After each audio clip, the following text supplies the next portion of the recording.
American visitor visa നടപടികളിൽ വലിയ മാറ്റങ്ങളുമായി Trump ഭരണകൂടം മുന്നോട്ട് പോവുകയാണ്. സന്ദർശക വിസ ലഭിക്കുന്നതിന് ബോണ്ടായി വൻതുക നിക്ഷേപിക്കേണ്ടി വരുന്ന രാജ്യങ്ങളുടെ പട്ടികയിലേക്ക് 12 രാജ്യങ്ങളെ കൂടി പുതുതായി ഉൾപ്പെടുത്തിയിരിക്കുകയാണ് ട്രംപ് ഭരണകൂടം. നിശ്ചിത കാലാവധിക്കപ്പുറം രാജ്യത്ത് തങ്ങുന്ന വിദേശികളുടെ എണ്ണം കുറയ്ക്കുക എന്ന ലക്ഷ്യത്തോടെയാണ് ഈ കർശന നടപടി. ഇതോടെ ഈ നിയമം ബാധകമാകുന്ന രാജ്യങ്ങളുടെ എണ്ണം ആകെ 50 ഉയരുന്നു. പുതിയ ഉത്തരവ് പ്രകാരം Cambodia, Ethiopia, Georgia, Mongolia, Nicaragua, Tunisia, Papua New Guinea തുടങ്ങിയ രാജ്യങ്ങളിൽ നിന്നുള്ള അപേക്ഷകർക്കാണ് നിയന്ത്രണം ഏർപ്പെടുത്തിയിരിക്കുന്നത്. ബിസിനസ് ആവശ്യങ്ങൾക്കായി നൽകുന്ന B1 വിസയ്ക്കും വിനോദസഞ്ചാരത്തിനായി നൽകുന്ന B2 വിസയ്ക്കും ഈ നിയമം ബാധകമായിരിക്കും. 2026 ഏപ്രിൽ 2 മുതൽ ഈ പുതിയ പരിഷ്കാരം പ്രാബല്യത്തിൽ വരും. അപേക്ഷകന്റെ പശ്ചാത്തലം, മാതൃരാജ്യം എന്നീ ഘടകങ്ങൾ പരിഗണിച്ച് $5,000 മുതൽ $15,000 വരെയാണ് ഏകദേശം 4.2 ലക്ഷം മുതൽ 12.5 ലക്ഷം ഇന്ത്യൻ രൂപ വരെയാണ് ബോണ്ട് തുകയായി നിശ്ചയിച്ചിരിക്കുന്നത്. വിസ കാലാവധി അവസാനിക്കുന്നതിന് മുമ്പ് അമേരിക്ക വിട്ടു പോകുന്നവർക്ക് ഈ തുക പൂർണ്ണമായും തിരികെ ലഭിക്കും. എന്നാൽ വിസ നിയമങ്ങൾ ലംഘിക്കുകയോ അനുവദിച്ച സമയപരിധി കഴിഞ്ഞ് രാജ്യത്ത് തുടരുകയോ ചെയ്യുന്നവരുടെ പണം കണ്ടുകെട്ടും. വിസ ഓവർസ്റ്റേ നിരക്ക് കൂടുതലുള്ള രാജ്യങ്ങളെ ലക്ഷ്യമിട്ടാണ് ഇത്തരമൊരു നീക്കം ട്രംപ് ഭരണകൂടം നടത്തിയിരിക്കുന്നത്. എല്ലാ അപേക്ഷകരും ഈ തുക നൽകേണ്ടതില്ല എന്നതും ശ്രദ്ധേയമാണ്.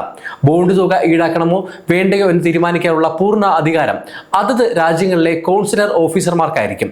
അപേക്ഷകന്റെ സാമ്പത്തിക ഭദ്രതയും മടങ്ങിപ്പോകാനുള്ള സാധ്യതയും വിലയിരുത്തിയാകും ഇത് തീരുമാനിക്കുക. കഴിഞ്ഞ ജനുവരിയിൽ നടപ്പിലാക്കിയ കർശനമായ കുടിയേറ്റ നിയന്ത്രണങ്ങളുടെ തുടർച്ചയായാണ് ഈ നടപടിയെ വിലയിരുത്തുന്നത്. നിയമപരമായ യാത്രാമാർഗങ്ങൾ നിലനിർത്തിക്കൊണ്ട് തന്നെ അനധികൃത കുടിയേറ്റം തടയുകയാണ് ഭരണകൂടത്തിന്റെ ലക്ഷ്യം. നിലവിൽ പുറത്തുവിട്ട പട്ടികയിൽ ഇന്ത്യ ഉൾപ്പെട്ടിട്ടില്ല എന്നത് ആശ്വാസകരമാണ്. ഇന്ത്യയെ ഈ നിയന്ത്രണങ്ങളുടെ പരിധിയിൽ കൊണ്ടുവരുമെന്ന തരത്തിലുള്ള സൂചനകളൊന്നും നിലവിൽ അമേരിക്കൻ അധികൃതർ നൽകിയിട്ടില്ല.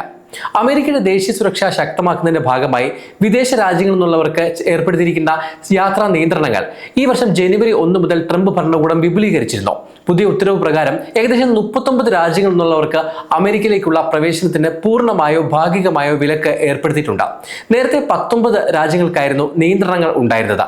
പട്ടികയിലുള്ള രാജ്യങ്ങളിൽ നിന്നുള്ള കുടിയേറ്റ വിസകൾ പൂർണ്ണമായും തടഞ്ഞിരിക്കുകയാണ്. കൂടാതെ ബിസിനസ്, വിനോദസഞ്ചാരം, ഉന്നത പഠനം, എക്സ്ചേഞ്ച് വിസിറ്റർ എന്നീ വിഭാഗങ്ങളിലുള്ള നോൺ ഇമിഗ്രന്റ് വിസകൾക്കും കർശന നിയന്ത്രണങ്ങളുണ്ട്.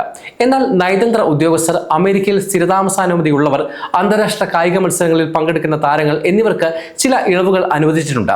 സന്ദർശക വിസയിലെത്തി തിരിച്ചു പോകാതെ അമേരിക്കയിൽ തുടരുന്നവരുടെ എണ്ണം കൂടുതലുള്ള രാജ്യങ്ങൾക്ക് മേലാണ് നിയന്ത്രണങ്ങൾ കൊണ്ടുവന്നത്.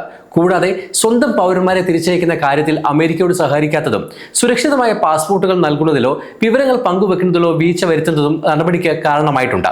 ഈ നിയന്ത്രണങ്ങൾക്ക് കൃത്യമായ അവസാന തീയതി നിശ്ചയിച്ചിട്ടില്ല. ഓരോ 180 ദിവസത്തിലും വിദേശകാര്യ വകുപ്പും മറ്റ് സുരക്ഷാ ഏജൻസികളും സാഹചര്യം വിലയിരുത്തി റിപ്പോർട്ട് സമർപ്പിക്കണം.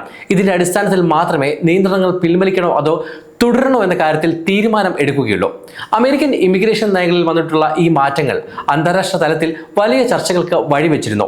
കുടിയേറ്റം നിയന്ത്രിക്കുന്നതിനൊപ്പം രാജ്യത്തിന്റെ ആഭ്യന്തര സുരക്ഷ ഉറപ്പാക്കാനാണ് തങ്ങൾ മുൻഗണന നൽകുന്നതെന്ന് ട്രംപ് ഭരണകൂടം ആവർത്തിച്ച് വ്യക്തമാക്കുന്നുണ്ട്.